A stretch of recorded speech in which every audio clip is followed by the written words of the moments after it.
بسم الله الرحمن الرحيم الحمد لله رب العالمين وصلى الله وسلم وبارك على نبينا محمد وعلى آله وصحبه أجمعين أما بعد. We stopped last night. Hold up first. We got the book. Just in case you can see the book. This is the book, Dalil al-Talib. If anybody wants to get the book. Dalil al-Talib. It's nice too. It's nice print. La. Assalamualaikum. It's about $36. It's nice, mashallah. Tayyib. We stopped yesterday with the issue of proceeding, going ahead of the imam intentionally in the salat. Going ahead of the imam intentionally in the salat. Tayyib. The next issue. قال رحمه الله ويسن للإمام التخفيف مع الإتمام. The things that is recommended for the imam who leads the salat to do. The first thing is to lighten the prayer, meaning keep it short but complete. Short but complete. Meaning, of course, you don't not do the necessary things for the salat to be complete, but you don't make it as long as you would if you were praying alone by yourself and you didn't have to worry about people behind you that may not be able to stand that long. They may not be able to sit in the jalsa that long on the ground. They may not be able to stay in ruku that long when we don't ruku, right? So the imam has to, whoever's leading the salat, has to consider the crowd and the people that are following them for all cases. So he says it's recommended to keep it short but complete. Short but complete. Are there any hadith in the Prophet where he like recited like, well, I'm saying to give like a reference point, like how many ayat you should try to keep it around? To keep it short? Yeah. With the meaning of short? Yeah.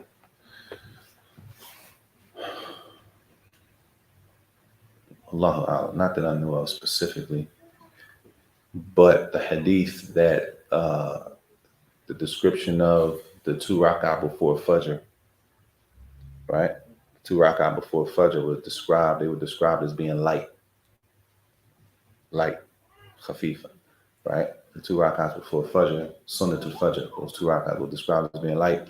And the Sunnah in those 2 rak'ah are to read Surah Al-Kafirun and Surah Al-Ikhlas. Yes, other than that, Allahu A'lam. That's the only thing that I know of personally. Tayyib. That's the first thing for the imam, to keep it, we say, short but complete when it's people following them. As long as, he says with the stipulation, as long as the people behind you will not be harmed by you lengthening the salat. Meaning, if the people behind you can stand it, if they're able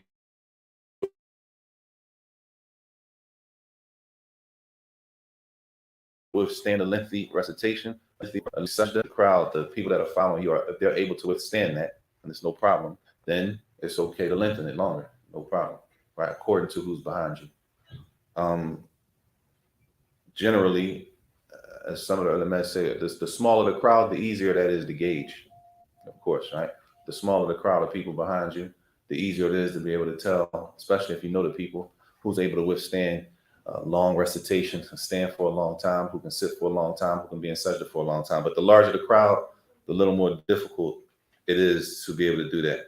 That's the second thing. So he says, number one, to shorten the salat, as long as it doesn't cause a hardship, as long as lengthening the salat and lengthening the qiyam and the ruku', as long as that's not going to harm the people following you.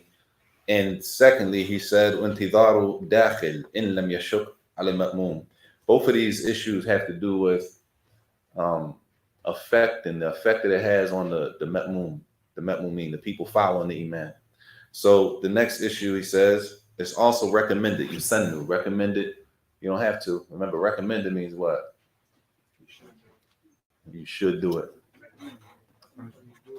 If you do it, you reward it. If you do it, you reward it.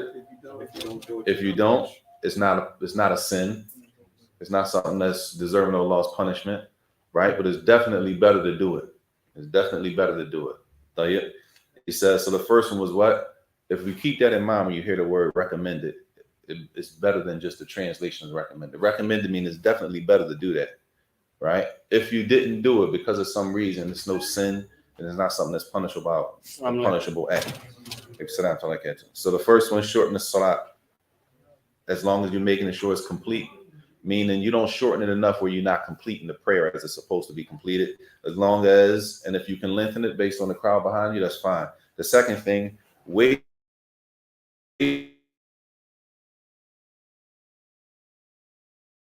for a person to come late to that. So for example, we're praying and the Imam recites al-Fatiha, recites a surah, he says Allahu Akbar, and the Imam goes into ruku. And while he's in ruku or ruku, he hears somebody coming late. You can hear the footsteps, right? You hear somebody walking towards the salat. Or in this case, somebody comes through this door, right? Now you might have already did your adhkar for ruku. You might have did it 3 times already, 5 times. And then you hear the footsteps coming, right? Somebody's coming to join the salat, join the jama'ah. What do? Do you wait for them? Do you stay in ruku' until the person gets in the line and lines up so they can catch the rak'ah? Or do you hurry up and, not hurry up, but, or do you just continue on with the salat and whatever they miss, they miss? He says it's recommended to wait for them so that they catch the rak'ah. The recommendation to wait, he says, as long as that doesn't put a hardship on the people that's praying behind you. They were there on time, right? They're praying with you. These people have to be considered when you do something like that. Because sometimes you might wait for a person, they come in, they're taking their jacket off, they plugging up their phone, they doing all this stuff with a person like that. Right? They're not really trying to catch the rock out that bad. And then you do all that after they plug up their phone, they take their jacket, then they got to go make wudu. So now you put a hardship on the people following you, and the person wasn't even trying to join the salat immediately. I thought the other day you said that the imam covers that person, like even if they do join late or something like that. No doubt. But in order for that person to catch the rak'ah, they will have to join with the group at the time of ruku'. So now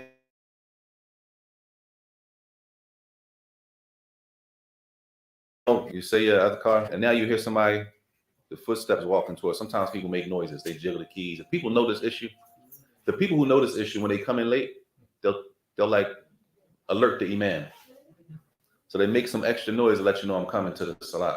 Yeah, see if the imam understands. They'll see if the imam understands, okay, somebody's coming late, let me wait for him. If the imam knows the issue and it's not going to put a hardship on the jama'ah that's behind them already, he'll wait. Sometimes people, the imam doesn't know the issue, so he just goes with, or maybe the imam, they've already been in ruku long enough. You came at the tail end when we were already in a long ruku, so the imam's not going to put a hardship on the people behind him. So he says that's also recommended to wait for the person. So as long as it doesn't put a hardship on the people following. طيب. The next issue says, وَمَنْ اسْتَأْذَنَتْهُ إِمْرَأَتُهُ أَوْ أَمَتُهُ إِلَى الْمَسْجِدِ كُرِهَ مَنْعُهَا وَبَيْتُهَا خَيْرٌ لَهَا. This is regarding the sisters going to the masjid, the women going to the masjid. He says, if your wife or your daughter or a female, she seeks your permission to go to the masjid, right? It is disliked to prevent her from going to the masjid, right? And we know the hadith of the Prophet ﷺ, do not prevent the female slaves of Allah from the masjid, the masajid of Allah. So he said it's disliked to prevent the sisters from going to the masjid. Dislike meaning without a valid reason to prevent her from going to the masjid. Now, if there's a valid reason, that's different. This is considering there's no valid reason. There's no danger. There's no harm. There's nothing crazy going on. She wants to go to the masjid. It's a sisters class in the middle of the day. Like, hell, it's a sisters class for the sisters who don't know. Every Sunday at 3 o'clock, it's a sisters class. A sister teaches the class. Class been running for probably, a couple years. Sister doesn't barely misses class, right? It's a woman sister teaching. It's in the middle of the day, 3 o'clock in the afternoon on a Sunday, right? A person sees that, they have some female Muslims in their family, even non-Muslims attend. Allah reward the sister and give her paradise. She said a sister came, a non-Muslim, sat in the class, came to the class for a year and a half. She wasn't even Muslim. She came on Sundays for a year and a half to listen and then end up taking Shahada. Allah reward the sister and her family. Amen. So a class, I'm not trying to make a class, I'm just saying. The class in the middle of the day is 3 o'clock, right? There's no harm. The man sees no harm that is disliked to prevent the sisters from going to the masjid. And then he says after that, just as the Prophet ﷺ said, وَبَيْتُهَا خَيْرٌ. Her house, of course, the house is better. The prayer, the house is better for the women. They're not obliged to attend the prayer in the masjid and jama'ah. طيب. The next section is فصل في الإمامة. Who is more deserving? Who should be leading the prayer? There's 20 people in the room. Who should be leading the prayer and who shouldn't be leading the prayer?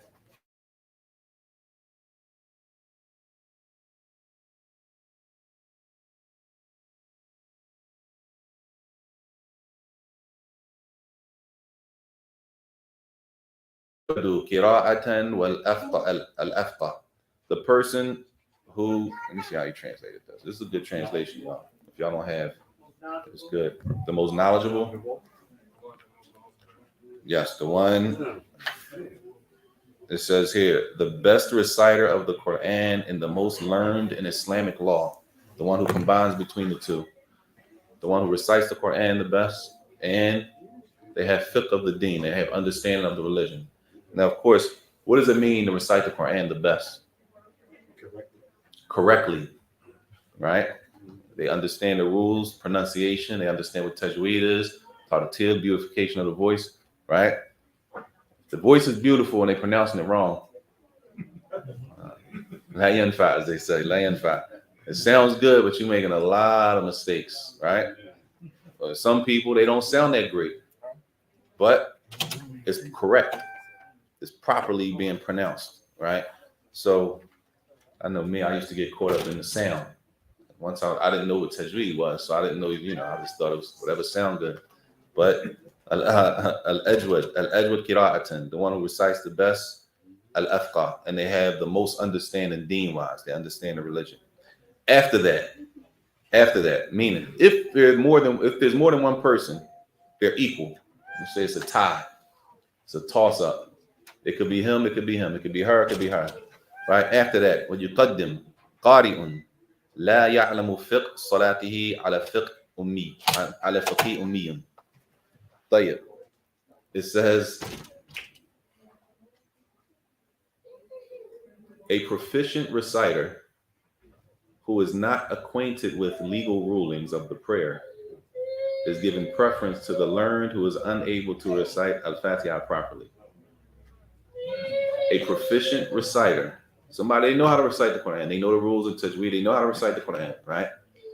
But, mashallah, they are not familiar with the legal rules of the salat itself. They're not like right when it comes to salat, the legal rules of the prayer. He said they're given precedence. You should give them preference over the person who, they might know the rules of the salat, but they don't know how to recite Al-Fatiha. Okay? They don't know how to recite Al-Fatiha. They're showing the importance of Al-Fatiha. Tayyib. I like this translation. Tayyib. Number 3. Thumma al-asan. Then, what if they're all equal? To that point, they're still equal. It's still more than one person it could be.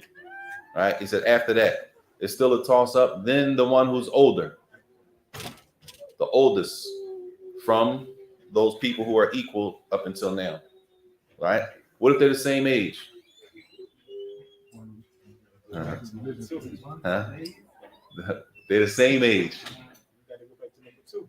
Number two, we already number two, and they're the same age. Both equal with the thick and the. Yeah, they're all equal to all that. Now they're the same age. Right? After that, it says al-ashraf, al-ashraf.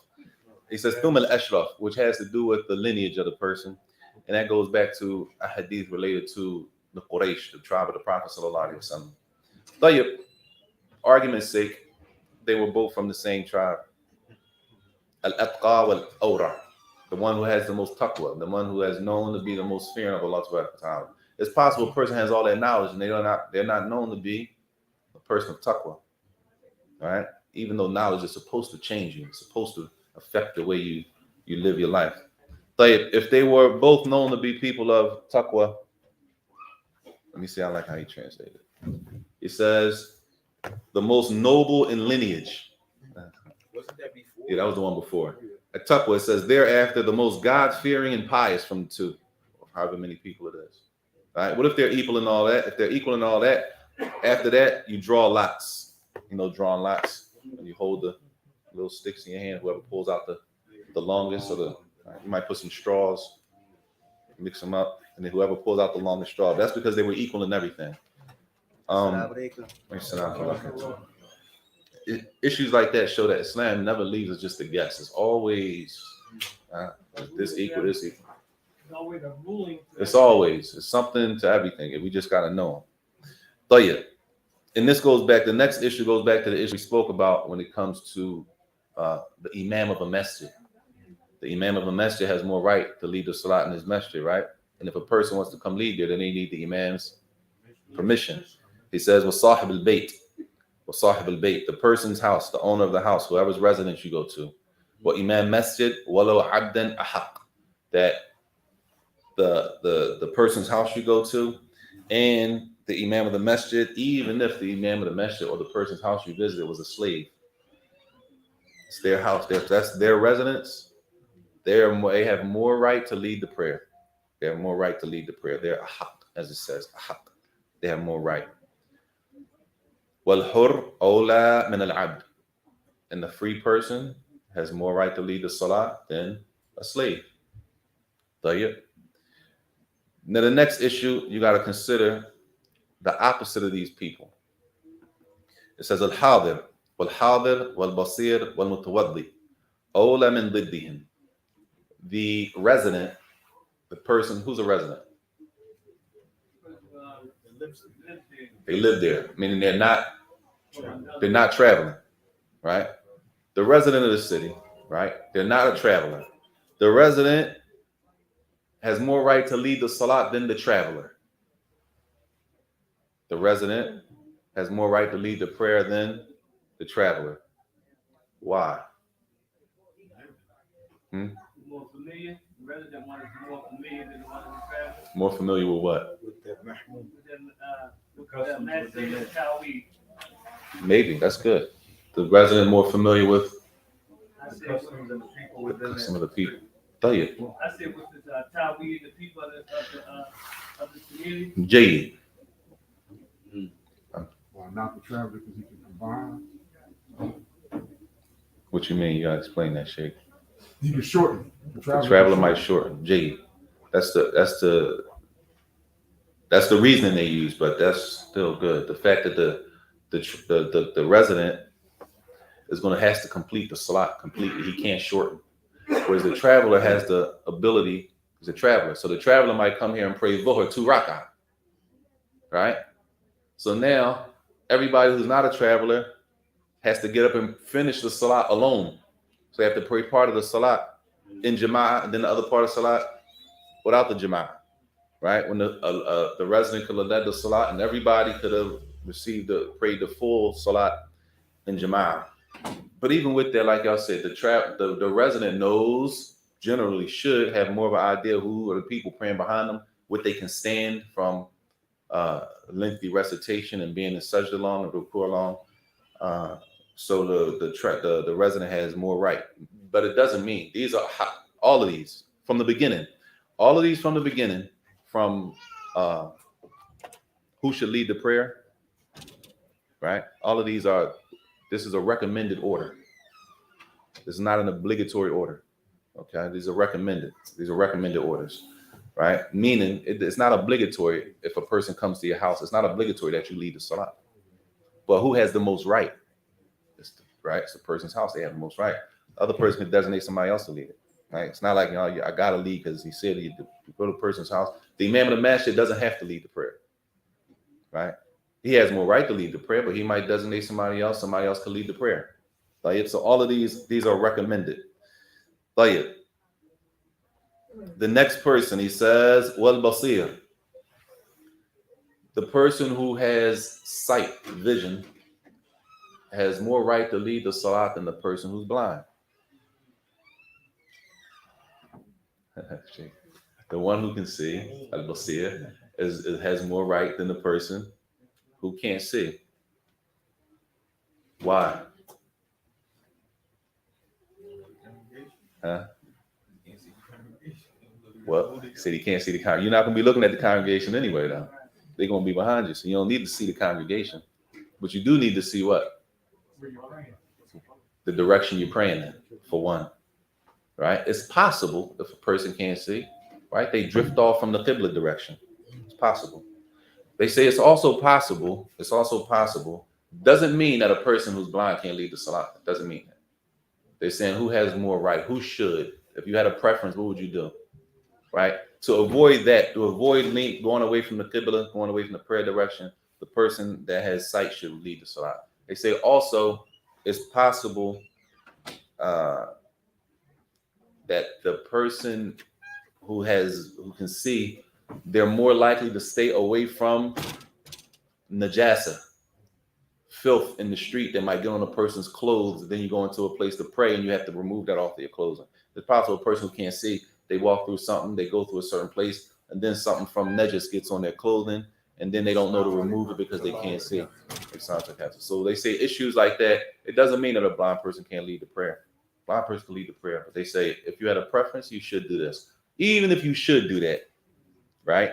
And you didn't do it, it wouldn't invalidate the prayer or anything like that. The third one, it says, wal mutawaddi, the mutawaddi. The person is two people. One person, they both went to make wudu, right? They both went to make wudu. One person used water for wudu, and one person made tayammum with the dust. One person used water for wudu, and one person made wudu for tayammum, and then they're going to pray together, right? He said, who has more right to lead the salat? The one who made water with wudu, or the one who made the water with the wudu with the dust? With the water. Say the one who made the wudu with the water, and that's an issue that comes earlier in the book, in the chapter of Tahara. Does tayammum, wudu itself with water, lifts the impurity? Wudu itself, when we make wudu, it lifts the ritual impurity so that we can pray, right? But the ulama differ. Does tayammum lift the impurity, or is it that tayammum just allows us to pray? So because you had that issue, they say the one who made wudu with the water has more right to lead the prayer. But if the brother or the sister with tayammum led the prayer, that wouldn't be a problem. But of course, all of these are recommended. What time are we doing today? 50? We're on 50, right? Unless somebody got 51, we're doing the last phone shake. 57. No, anybody got 51? You got 51? Lord, 51? 52? All right, we can go with 51. Stay about 9 minutes. So those are the three. They say they're ola min diddihim. They have more right than their opposites. So the resident has more right than the traveler, right? The person with sight has more right than the person that's blind that can't see. And the person who made wudu with water has more right than the person who made wudu by tayammum, with the dust. He said, and is disliked. Say we flip all of these around and the order that we have to this point, right? Say we go out of order. He says, it's disliked. وَتُقْرَأْ إِمَامَةُ غَيْرُ الْأَوْلَى بِلَا إِذْنِهِ. He said it's disliked to flip that order, for somebody to come out of that order without the permission of the person who's ahead of him or her. That makes sense? So it's disliked. You go into somebody's house, or let's use the order for, he says the first one was the reciter of the Quran, right? Let's use the first and the last. It says the first one who had the most right was the best reciter of the Quran and the most learned of the Islamic law. The last person that was mentioned was the one who has the most taqwa, the one who's the most God-fearing. They say it's disliked for the one who's the most God-fearing to lead the salah over the one who is the best reciter and has the most knowledge of the law without his permission. If they give permission for that person, who, if we use it like this, we just say if they're levels, right? If he or she's on a lower level, if the lower level wants to lead the higher level in the prayer, the higher level should give permission like that. And if they don't get permission, they said it is disliked to pray like that without the permission of the person who's above you. Basically, the people who have more knowledge than you, it's disliked for you to lead them in salat unless they don't have a problem with you leading them in the salat. If they have a problem with you leading them in the salat, then it's better, right? It's better that the person ahead of you who has more right, as they say, like the chain of command, right? It's better like that.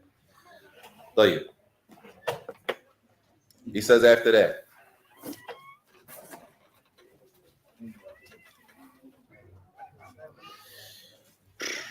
ولا تصح إمامة الفاسق إلا في جمعة وعيد تعذرا خلف غيره. He said it is not valid. The salat is not valid behind the fasiq. The fasiq. The fasiq. It says here, the imamate of an immoral person. The immoral, the person who is considered to be immoral, right? Which is the disobedient person who's known openly disobedient, known to be living their life, right, upon disobedience to Allah Jalla wa Ala. Whether it is Jazakallah khair, whether it is in their actions or sisters, can we get like 3 minutes? If you can lower your voice just a little, inshallah. If not, Major decisions being made. let us. The fasiq, the one who's known to be disobedient to Allah Jalla wa Ala, right? It says that praying behind them, the salat is not valid behind the one who's a known disobedient person to Allah Jalla wa Ala. Except in two cases. They say except if you have to pray Jumu'ah behind them or the Eid behind that person, and it's nowhere else to pray. You don't leave off the Jumu'ah, right? And the Eid because of the Imam. The Imam is a fasiq, for example, right? In those cases, then you pray behind. And there are other ulama who don't agree with that. Other ulama don't agree with that. They say that it is valid behind the fasiq. And the Sahaba, radiallahu anhum, they pray behind some of the rulers who are known to be, and they didn't repeat the prayer when they prayed behind them. That's the point. They prayed behind them and they did not repeat that salat. That salat was not considered to be invalid. So the ulama don't agree on the invalidity. Is that a word? Invalid. The invalidity of the salat behind the disobedient. It sounded funny that time. Tayyib. 51. Tayyib. Meaning, if the person is like that, if the imam is like that, is it permissible to pray behind him? It's permissible to pray behind him, especially when you have nowhere else to pray. And if there is nowhere else you could possibly go to pray, you definitely pray behind them the Jumu'ah and the Eid. And the ulama, even if that's the case, the scholars disagree on or they do not agree on the just black and white like that you don't pray behind the facet. Because we have examples from the Sahaba. Tayyib. He says, and it is valid with the sihu imamat al-a'ma. And we'll stop here. This will be the last one. The salat behind the blind person is valid. Or the person who is deaf. The salat behind the person who is deaf is valid. It says, wal aqlaf. The salat behind the person who is not circumcised. The salat behind the person who is not circumcised is valid. What will be the problem? What will be the problem with a person not being circumcised? The cleanliness when it comes to making istinja. And there still may be some najis there, and you can't pray like that, right? Doesn't mean that people who have not circumcised are never clean. It doesn't mean that, right? That's why it says the salat behind them is valid. There's no problem. It's not an issue. You say, well, you can't leave the salat because you're not, it's not like that. I don't even know, man. Might be your brother or something. You never know. It could be a family member that you really have some details on. Tayyib. Also, the salat is valid behind a person who makes mistakes reciting the Quran, as long as the mistakes that they're making doesn't change the meaning. If the mistakes that a person is making changes the meaning, that's a different situation. The salat is valid behind the one who's leading the salat. They're making mistakes, but the mistakes that they're making in pronunciation does not change the meaning of the verse. That salat behind them is valid. It says also in the person who stutters, the salat behind the person who stutters is valid. In all of these things, it says ma'al karaha. Even though it may be disliked to pray behind these people, in cases, it will still be considered that the salat is valid. That's it. Sheikh. What we doing? 51.